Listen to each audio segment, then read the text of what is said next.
Good morning, this is Bloomberg Daybreak Europe. I'm Tom Mackenzie in London. These are the stories that set your agenda. Israel launches strikes targeting Hezbollah's economic strongholds in Lebanon. Prime Minister Benjamin Netanyahu, meanwhile, weighing plans to attack Iran after a drone explodes near his private residence. Shares in China gain after the nation's banks cut lending rates, adding to stimulus hopes, while Middle East tensions push gold to a record high. Plus, just over 2 weeks from the US election, Tesla CEO Elon Musk offers controversial $1 million handouts in key states. We have the latest on the race for the White House.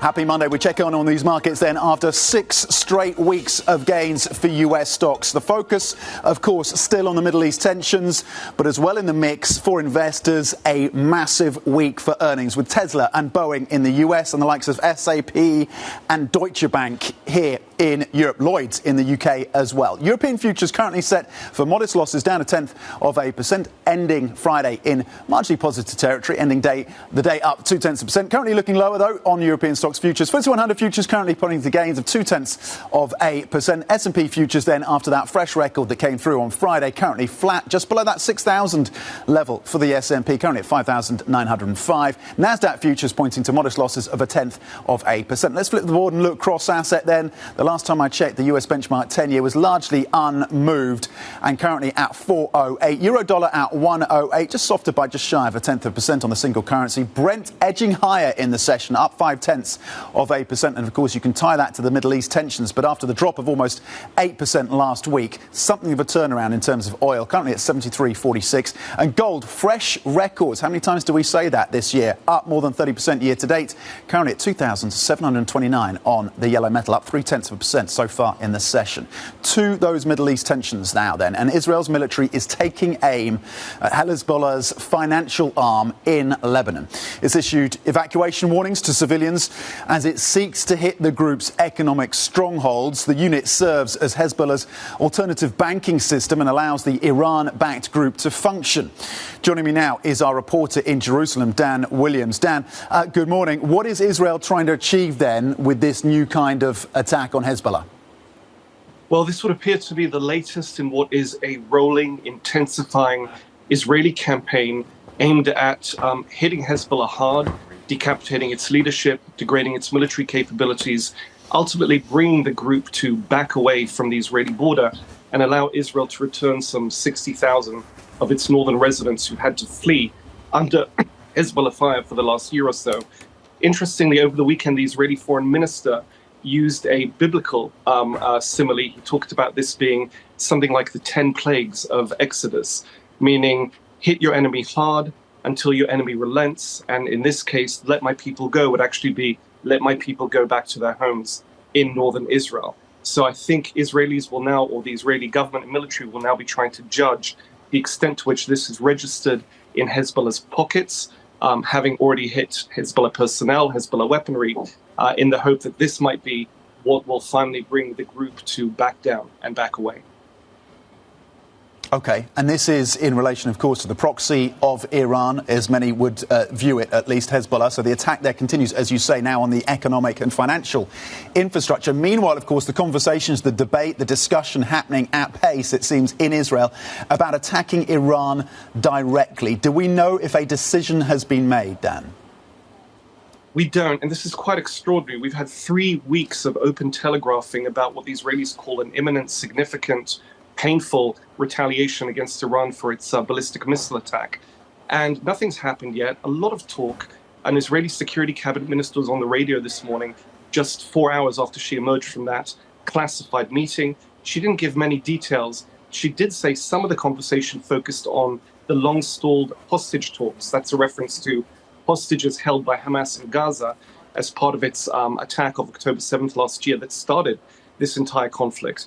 There is an outside chance that the Israelis might try to leverage the threat of attack on Iran to force Iran, to compel Iran, to persuade Iran to put pressure on Hamas to become more flexible on the hostage deal.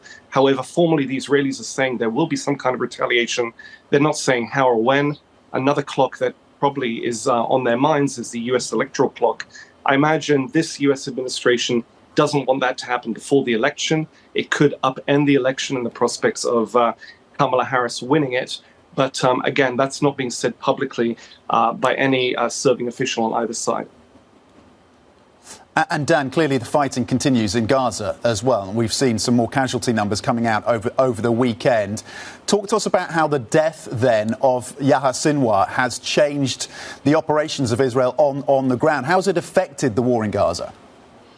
This was a dramatic loss for Hamas. They've lost their overall leader and the leader of the group in Gaza and the man who apparently masterminded the Hamas attack that began this whole war. However, even though I think there's ample evidence that Hamas is on the ropes militarily in Gaza, given the significant dropping off of its attacks, including rocket attacks on Israel, there is at least one pocket of resistance in the north of the Gaza Strip in Jabalia, where the Israelis for 2 weeks now have been going in again for something like the third or fourth time on the ground to try to root out those Hamas members, new recruits, and so on.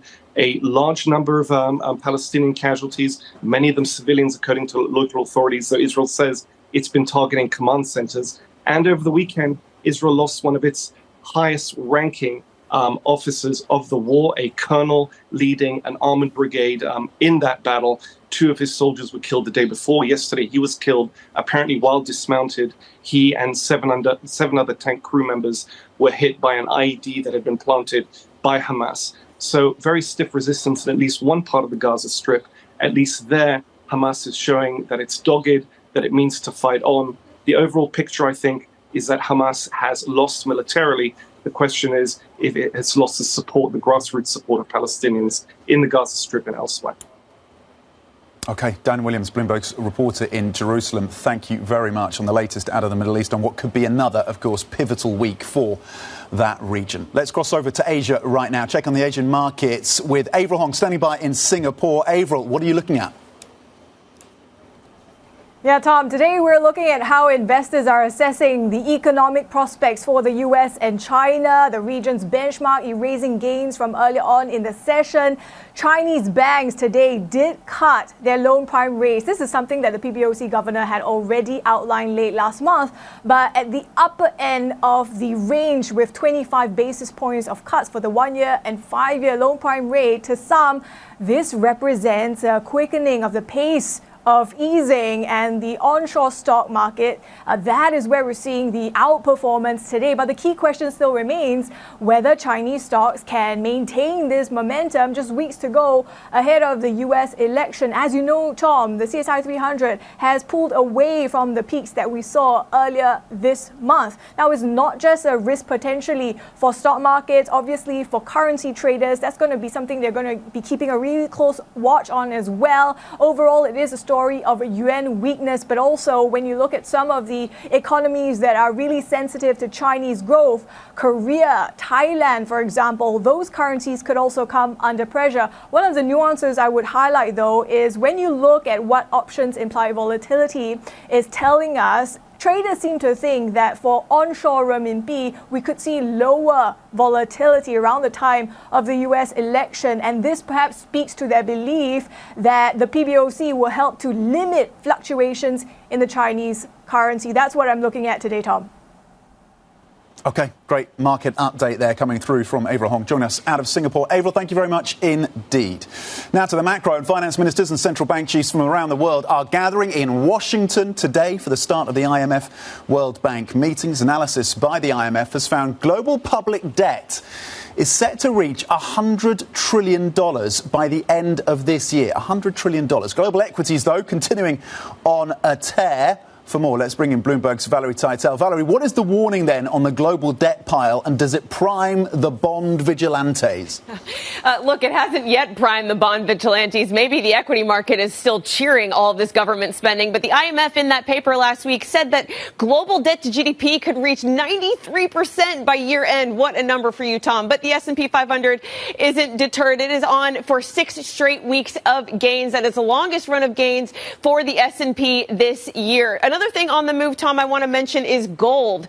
It's moved nearly 4% in the last few weeks since the beginning of October, and it's hit record highs again overnight. Now, there are many questions over what's been driving this. Is it haven demand? Is it Asian central bank demand? Or is it perhaps, Tom, the release valve for those worried about those climbing deficits globally? We're seeing it above $27,000 per ounce, up another 0.3% so far in the overnight trade. I'll also want to mention Bitcoin because it's also been on the move. It's up 10% in the last week. Some are claiming this could also be haven demand. Perhaps it could be more of a Trump trade as the market thinks that there's a better regulatory environment that could come for cryptocurrencies generally on a Trump win. But it flirted with the $70,000 mark overnight, Tom. It's a bit off of that, but still a really strong weekend for the Bitcoin trade. OK, closing in on that $70,000 level. We'll see if it crosses that and if there is further upside. Bloomberg's Valerie Teitel breaking down the market action for us with that view as well on the global debt pile and how markets may be thinking about that. If not now, then maybe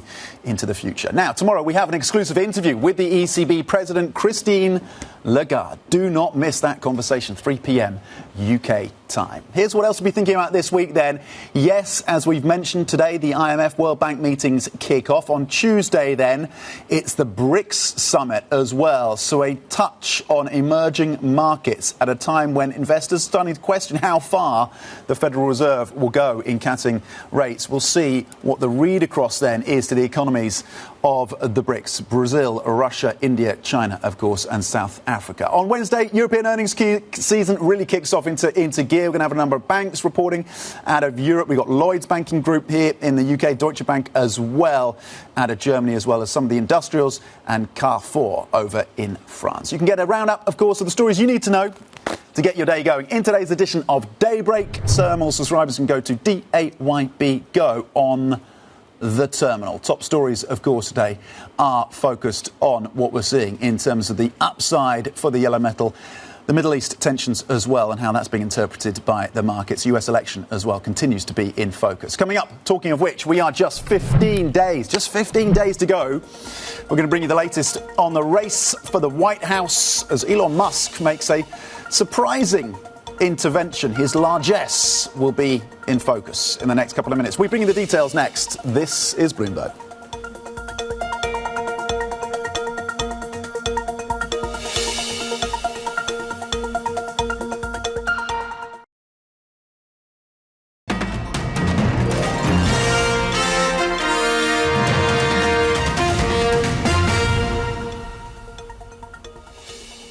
Welcome back to Bloomberg Daybreak Europe. Now, with 15 days to go, Kamala Harris and Donald Trump's campaigns are fighting for votes literally door by door in Pennsylvania and the other key swing states. The vice president criticizing her opponent's lack of decorum as the race enters its final stretch.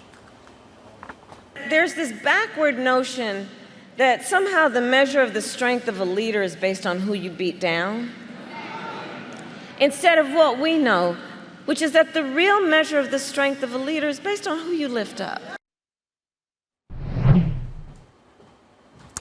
OK, let's bring in Bloomberg's opening trade anchor, Kriti Gupta. And Kriti, we've had a reminder of just how close the race is in terms of the polls and the effort that's being put in by both the Republicans and the Democrats in some of these key swing states. Meanwhile, some of the betting markets pushing further into a bet that Trump is going to be victorious. Where do things stand right now in this race? Well, neck and neck, as you said, we're 15 days away from the election, from when voters are going to hit those polls, at least from at the voter booths. And yet you are seeing no real momentum from either side. And this is a real stark change from what you saw over the summer, where when Kamala Harris was, of course, given the Democratic nomination, she had this major surge in momentum. In national polls, she was leading by as high as 7 percentage points at one point.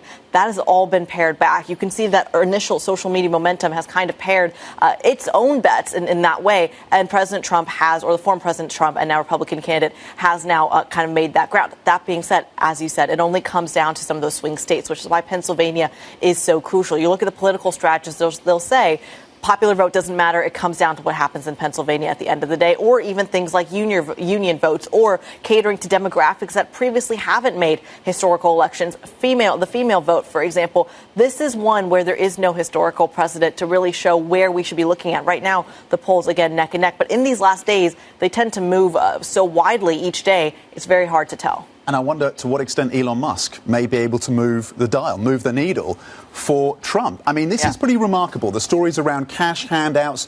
This is not a story that I normally associate with the US. Some countries, I'm thinking of Thailand historically, for example, leaders there have handed out cash to some of their hoped for voters. But this is now happening in the US. Give us the context. Is this even legal?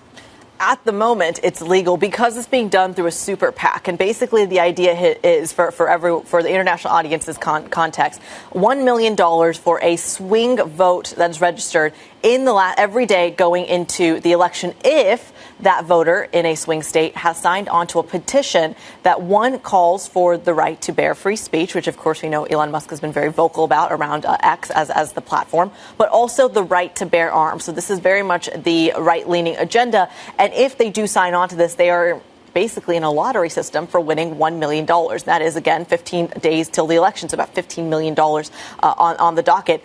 You're right. It does bring up some questions about legality at the moment, given that this has just been announced. They haven't gone after it. But it's also being done through a super PAC, where we know campaign financing rules do allow things like that if they are done through the right vehicles. OK, I want to tie together two of your passion projects right now, which is the markets and US politics. The Trump trade, then. Just talk to us about how that has evolved.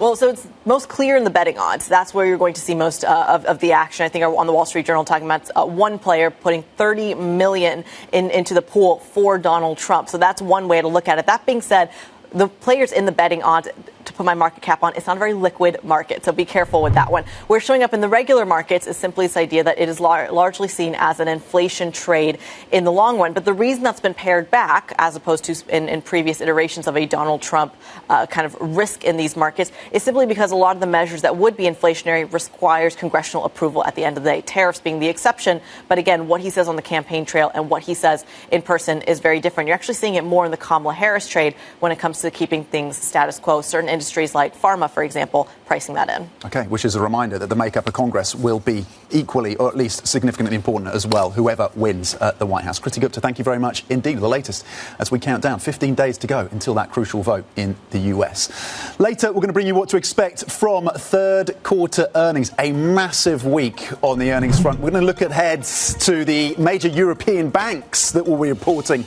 this week, including, as you can see, Lloyds, Barclays, NatWest here in the UK, Deutsche Bank over in Germany, of course, Swedbank as well. Stay with us for that. This is Bloomberg.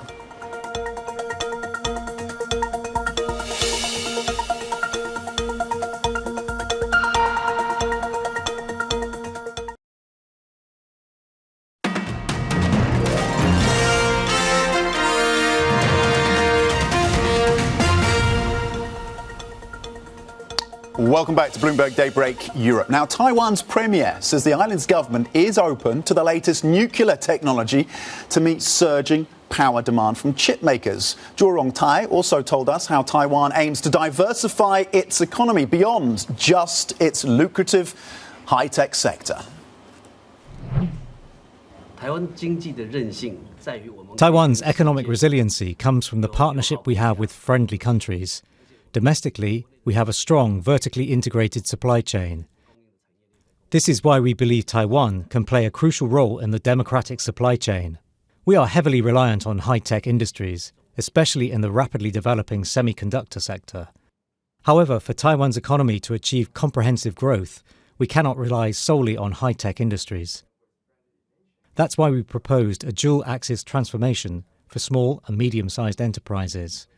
We aim to help our traditional industries and small to medium-sized enterprises enter the AI era.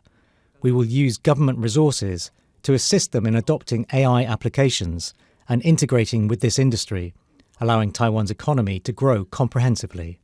So, Mr. Premier, the U.S. is going to have an election, a presidential election. It's just weeks away. Former President Trump previously said that Taiwan took chip business from the U.S. and asked Taiwan to pay protection fees? And do you think Taiwan should continue to allow semiconductor manufacturers to, like TSMC, to build factories overseas? Taiwan also needs to rely on advanced countries for new technologies in materials and equipment. I often say that the government has a responsibility to Taiwan's industries, and Taiwan has a responsibility to the world. Mr. Trump also said Taiwan should increase military spending to 10% of gross domestic product, and I wonder if that's possible in your view. Taiwan has a very large neighbour with significant ambitions toward it, so Taiwan must take responsibility for safeguarding our sovereignty and national security. In next year's central government budget, we have allocated more than 640 billion Taiwan dollars for defence. This will bring our defence spending to approximately 2.4 to 2.6% of GDP. While we cannot allocate 10% of GDP to defence in one go, we have increased the budget compared to the past.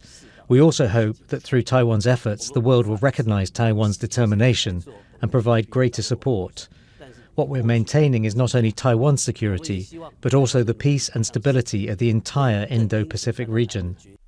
You mentioned artificial intelligence earlier in this discussion, and given the importance of AI and how fast it is expanding, there is a debate about electricity supply. And I'm just wondering, do you think sort of new nuclear power technology is something, an option, say, for Taiwan that you could consider?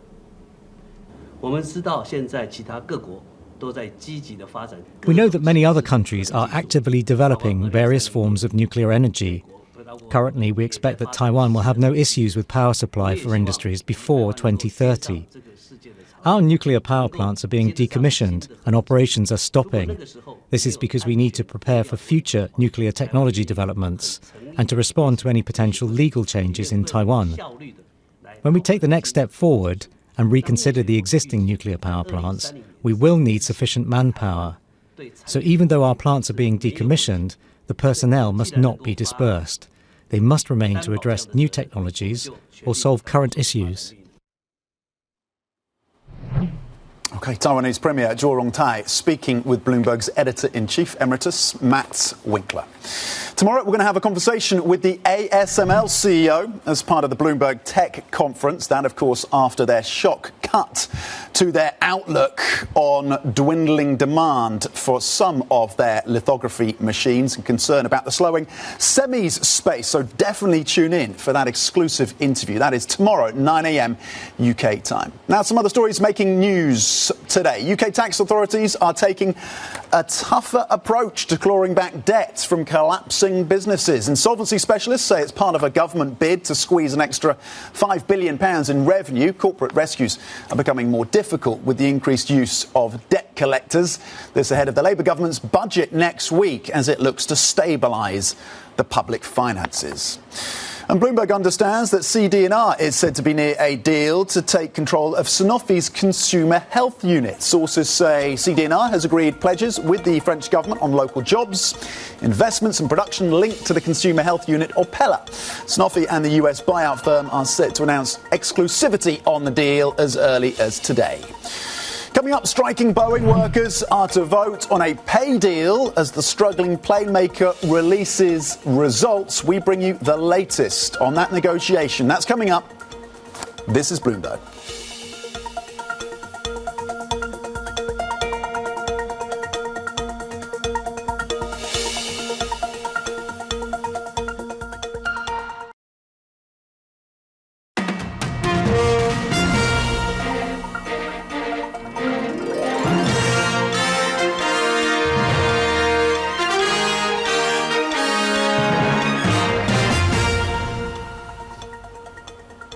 Good morning, this is Bloomberg Daybreak Europe. I'm Tom McKenzie in London. These are the stories that set your agenda. Israel launches strikes targeting Hezbollah's economic strongholds in Lebanon. Prime Minister Benjamin Netanyahu weighing plans to attack Iran after a drone explodes near his private residence. Shares in China higher after the nation's banks cut lending rates, adding to stimulus hopes, while Middle East tensions push gold to a record high.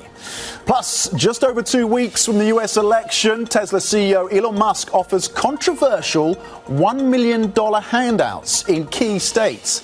We're keeping you across the latest on the race for the White House. Let's check the markets, though. European futures off slightly after the gains that came through on Friday, and another week and another record for US stocks. 6 straight weeks of consecutive gains for the S&P and a fresh record high by the close on Friday. European futures, though, as I mentioned, off by 8 points, pointing lower by just shy of 0.2%. FTSE 100 futures up currently 0.1% at 8,399. S&P futures currently flat after that record on Friday. Nasdaq futures pointing lower by 0.1%. The earnings story, of course, in focus as well, with the likes of Tesla and Boeing stateside, but also SAP and Deutsche Bank in Europe. Let's flip the board and look cross asset. The US 10-year currently at around 4.07. That's what's being yielded on the benchmark. Not a lot of movement so far in US Treasuries this Monday morning. Euro dollar at 108, just offered by 0.1%. A little bit more action in the oil and gold space. Oil up 0.5%, $73.44 per barrel. Gold at fresh records, up 0.2% at 2,727. To one of those earnings stories then, and the details around a negotiation on the labour front. Boeing and the union, representing 33,000 striking workers, have hammered out a tentative accord that includes a wage increase of 35%.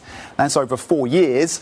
A ratification vote is set then for this Wednesday, the same day as the company's earnings. Let's bring in Benedict Carmel then, our global editorial leader in aviation, for the details. Benny, how much does the deal then move the needle for the workers at Boeing?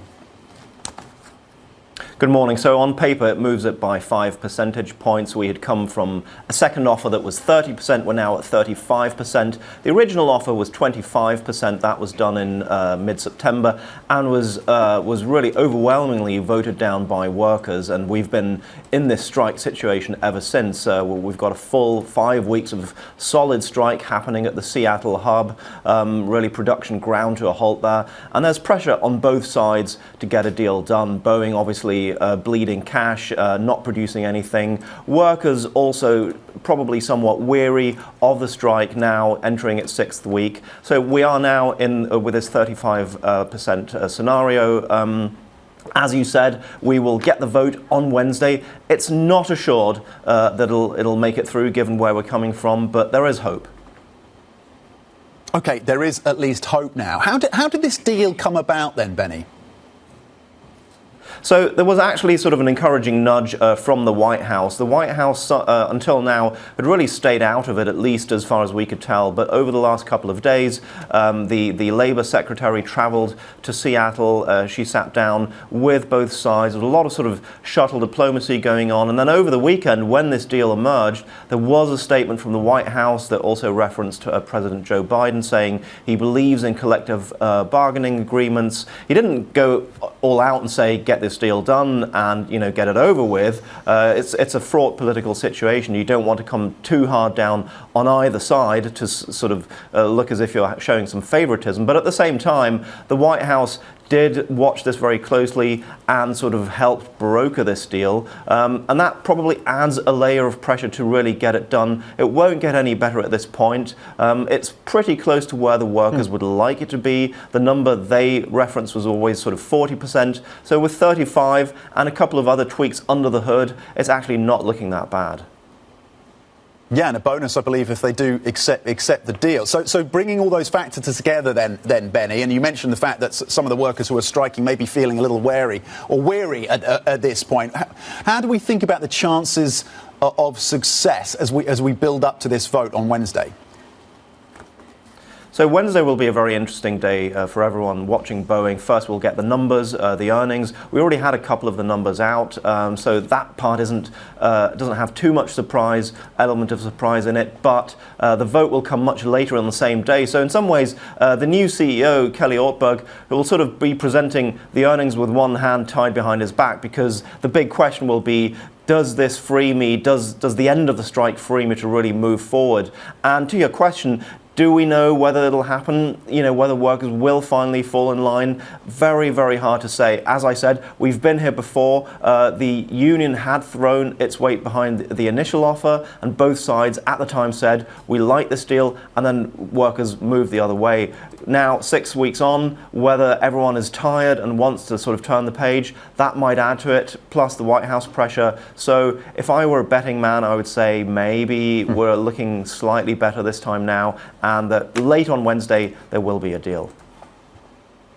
OK, it seems like we are getting closer to some kind of resolution. Of course, Wednesday will be crucial with that vote and, of course, the earnings, keeping you and the team busy, no doubt. Benny Carmel with the latest on important developments, of course, out of Boeing on that labour dispute, our global editorial leader in aviation. Now we have some breaking news for you coming through from the French-listed drugs maker Sanofi, and this is on details that have come through around its transfer, its controlling stake in Opella to CD&R. So Sanofi and CD&R are in talks to transfer a controlling stake in Opella. This is their consumer-facing, Sanofi's consumer-facing business. The offer is binding and fully financed. This is according to Sanofi in terms of the details on this.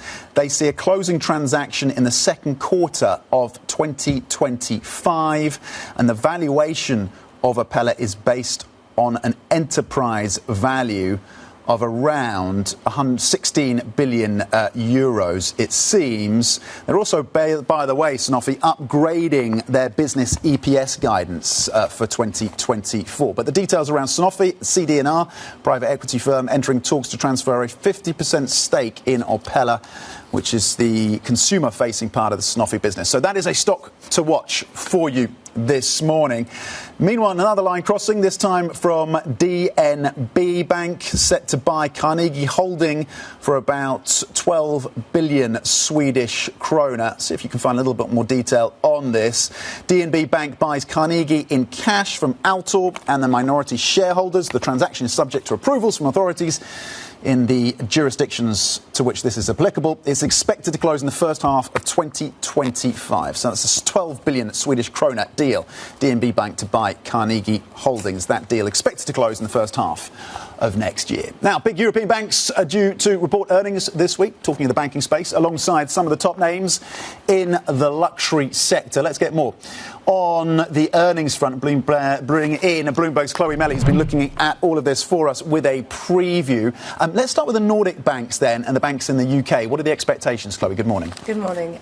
So we've got the big three UK banks reporting this week, so Lloyds, NatWest and Barclays, and across the board the expectations are actually quite positive. So they're all propped up by kind of structural hedges which protect them against sensitivity to interest rates. So that kind of boosts net interest income. And then for Barclays in particular, fee income is also quite a boost because there's a pickup in kind of deal-making activity. But if we look across then to Nordic banks, the outlook there is a little bit less rosy. So they don't have the same structural hedges and they operate in a more difficult macro environment, which means that it will be maybe a little bit more of a struggle for them, for Swedbank and SEB this week. And then we've also got Deutsche Bank in Germany, and there the focus is really going to be on the Commerzbank and UniCredit saga. They said they weren't going to get involved, but obviously investors want to know what they think. Yeah. Any lines in terms of Deutsche Bank's views on that potential takeover, at least that build out of the stake? UniCredit, of course, in Commerzbank will be pretty fascinating. Meanwhile, and talking of struggles, and you were talking not about Deutsche Bank on that front, but in terms of the Nordics, struggles when it comes to the luxury space in Europe, and to what extent that's going to filter through for the earnings for LVMH. That is a big one this week. Yeah, so LVMH really scared investors last week, and obviously we've got Hermes and Kering this week, and that is going to help us determine really the extent of the downturn in the luxury sector. So Hermes has kind of traditionally weathered the downturn a little bit better because it is so high-end and so exclusive, but given that one of its kind of biggest rivals, LVMH, has struggled, there might be also a bit of a letdown there. For Kering, it's already warned that it was going to have a difficult 2024, so it is going to be difficult to disappoint coming even further. So we'll get a bit more colour this week on the extent of that slowdown in luxury. Yeah. Okay, yeah, of course. We've had Elvin. It's all about Hermes and Kering this week, and Hermes at the premium of the luxury space to see whether they have that resilience that typically and historically they have had. Yeah. Chloe, thank you very much indeed with a preview of another big earnings week for Europe. Bloomberg's Chloe Melly with the preview. Now, this is a fascinating story as well, and the reporting around it has been excellent from the Bloomberg team. Wall Street is betting against the clean energy transition. Bloomberg analysis of more than 500 hedge funds reveals they are net short batteries, solar, electric vehicles and hydrogen, while going net long thermal coal. Let's get more then on today's Bloomberg Big Take from Tasneem Broga. Tasneem, can you lay out for us then what the reporting shows? It's pretty remarkable, and why it's so significant. Yeah, good morning. So what the story shows is that despite all the stimulus, so that's 2 years of the Inflation Reduction Act in the US, and even longer than that with the enormous regulatory and legislative apparatus supporting the green transition in the EU, hedge funds as a group appear to be largely betting against key green sectors. So as you mentioned specifically, our analysis found that more hedge funds are net short solar stocks than they are net long. The same negative view applies to electric vehicles, to batteries and to hydrogen. And they're more negative now than they were in 2021. And at the same time, more hedge funds are net long oil, gas, and even coal, which is, as everybody knows, the dirtiest fossil fuel out there. So, yeah, overall, a sort of a negative view on key sectors in the green energy transition. Yeah, I mean, for some, this will be a red flashing light for those concerned about the climate crisis. A couple of hedge funds quoted in this piece saying, look, we're interested in this space, but we do not see the pivot point yet. So what is holding these hedge funds back, given that support that we've seen from the Inflation Reduction Act and the regulatory environment here in Europe? Well, we've had a sort of an inhospitable interest rate environment, if you like. A lot of these companies are capital intensive, so they've been very sensitive to the interest rate environment. And obviously interest rates were higher coming out of the pandemic as economies came roaring back after lockdowns were ended. At the beginning of this year, however, there were forecasts that with interest rates coming down, the green sector would bounce back after struggling in the post-pandemic era. And a few pockets are doing better, like wind, for example, and hedge funds are actually positive on wind. But what we kept hearing from the hedge funds we interviewed was that it's all about geopolitics. Geopolitics is very much getting in the way of the green recovery, and it's tariff wars. These are getting increasingly entrenched with the US and Europe imposing tariffs on China, and China then retaliating. We had one hedge fund manager tell us explicitly that geopolitics is, as he put it, the key reason why the energy transition theme isn't working out. Another pointed to the dominance of China across key green sectors, like specifically solar, which makes it very, very hard for companies in the US and Europe to compete and very unappealing as investment targets. So his advice is that wherever China is dominating, as he puts it, run for the hills. So what you've got is the global challenge of climate change juxtaposed with the nationalism and the protectionism even of tariff wars holding back investment in precisely the sectors that are needed to fight climate change. OK, Bloomberg's Tasneem Broga on the big take of the day. Really fascinating read. And, of course, to what extent a new US president will alter that course as well will be pretty interesting to watch. Tasneem, thank you very much indeed. Coming up, EM traders are weighing threats, talking of those tariff threats, talking of geopolitical risk, including China and the weakness there and US political uncertainty. We're going to do a deep dive on EM and the US political risk that threads its way through that space. That is coming up next. This is Bloomberg.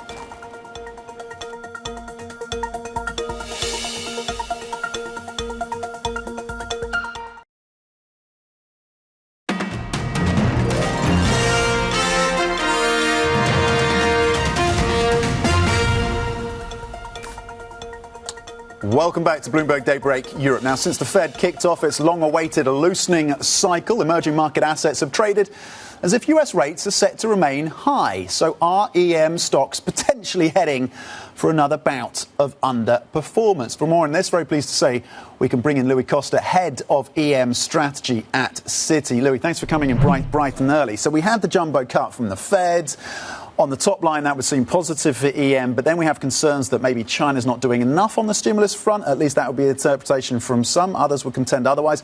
And then, of course, you have US election risk and the threat of additional tariffs, particularly from, if it is an incoming Trump administration, that could be part of the policy mix. Talk to us about how EM has evolved around this, what the pricing has been into EM assets, and why there isn't more exuberance about a Fed cutting cycle. Yeah, we thought, we wrote about this a couple of months ago, actually, thinking that we might be the second half of 2024 might be like a half of two different stories. Like the first story, a lot more fueled by Fed. You are trading Fed expectations. There were hints of deceleration of U.S. economy, so everything looked fine. Dollar trading a lot weaker than expected, and then out of the sudden we start seeing some cracks in the wall. And I think that here we are. I do believe that we are moving into the second regime, which tends to be a lot more negative for EM now, right? It's not only... You see a lot more negativity for EM in the second half. We do believe that going into the end of the year, beginning of the next year, a lot of the fireworks of Fed easing are already priced in. It's going to be a lot more difficult. And by the way, if we price in more, it probably means that the U.S. deceleration is really derailing, which is something that you don't want. Right? Some parts of EM, some parts of the asset array in EM, they need this narrow window of soft landing to work, which is narrow. And it so far worked. The problem is if we accelerate the pace of deceleration, let's say, and it might be quite detrimental to EM assets. It might be detrimental to U.S. stocks, U.S. high yield, and it has a spillover into EM risk. So we are still there, which feels cozy. It's been a good year in terms of, returns for EM local currency debt investors, EM credit investors, EM equities for the most part. It's been okay.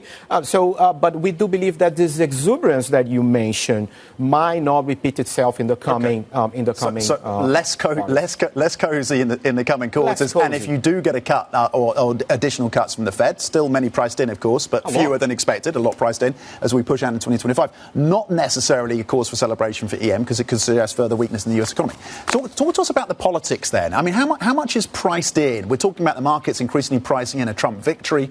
The markets separate to the polls still showing a very tight race. How much is priced into EM? What is the risk? That's very interesting, Tom, because we ran a global investor survey a month ago, and the results were, overwhelming bias to the Harris side, and we're actually seeing that. Even betting odds, they are moving towards the Trump side. So we do believe that we are, 15 days ahead of elections, we are pretty much moving the needle towards. Which currency is most vulnerable should Trump win? Well, it's a broad dollar bid. It obviously tends to hurt Asia a lot more. Dollar China, dollar Taiwan, dollar Korea. You got to be careful there because there's a lot, implied already in terms of, noise in the Chinese yuan, right? If you look at options, implied volatility moved 200 basis points over the past quarter or so, right? So, there's a lot of noise. There's a lot of already priced in the option markets. But generally speaking, it tends to hurt Asia. And obviously, you have to look into what happens to Mexico, right? We know that Trump's philosophy or economic policy philosophy will be probably twofold. Is internalization of growth, something that we saw in Trump 1.0, and the new focus on immigration, which is absolutely huge now in this U.S. election. So there will be a lot of scrutiny into Mexican risk. Is there a European read across from a Trump victory? Absolutely. The tariffs, right? When we talk about the impact in Asia, that in a way has a spillover into European manufacturing, which, by the way, is not already in a nice zip code, right? European manufacturing, German manufacturing, to be more specific, is hurt. And we do believe that if we engage in tariff war, which already, in a way, it has already started, right? It can actually be magnified under Trump. That can be quite detrimental to European manufacturing. And we know the manufacturing is worth a lot more to European growth if compared to what whatever happens in the U.S. Right, so I think it's going to be very interesting that hence our kind of downside bias in terms of euro FX risk. We do like to sell euro on spikes here ahead of the elections. Okay, interesting. On euro, how do you play China? Well, I mean, China, it's a twofold story because, in the end of the day, we are having a stimulus. The question mark is all those big notionals that we are talking about. What is the timing, right, of these notionals? How are they going to hit? I mean, at what pace they are going to hit the Chinese economy? So we do believe that it tends to be positive for Chinese stocks. I mean, we had a lot of fading over the past week or so after the exuberance as soon as we learned the news. But I mean, we still think that, there is a positive bias here in terms of bringing more Chinese households there. But the problem is the effects. The effects, we're still counting with a weaker renminbi here as we go into 2025. Okay, always super smart on EM. Louis Costa, thank you very much indeed. Head of Emerging Market Strategy at Citi. There's plenty more coming up. Stay with us. This is Bloomberg.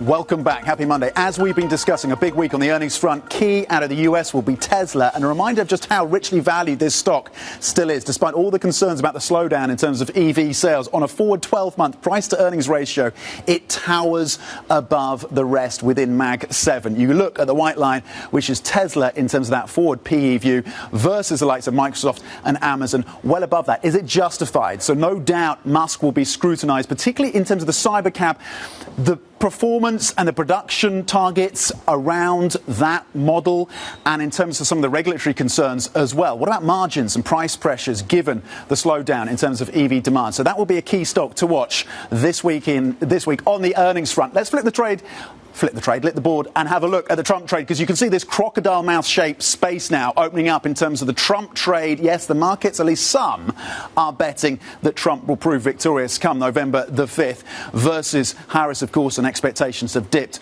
on her outlook. The Trump trade, including, of course, crypto-related stocks, some of the smaller banks, energy as well, all part of that mix, and that is one that we continue to watch. Of course, 15 days to go until that vote in the US. Bloomberg Terminal users, by the way, can get access to these charts and others using the GTV function on the Bloomberg Terminal. The opening trade is up next. Stay with us for more analysis on these markets. Focus, of course, on the geopolitics, the run-up to that, the US vote, and, of course, the earnings preview as well. The opening trade is next. This is Bloomberg.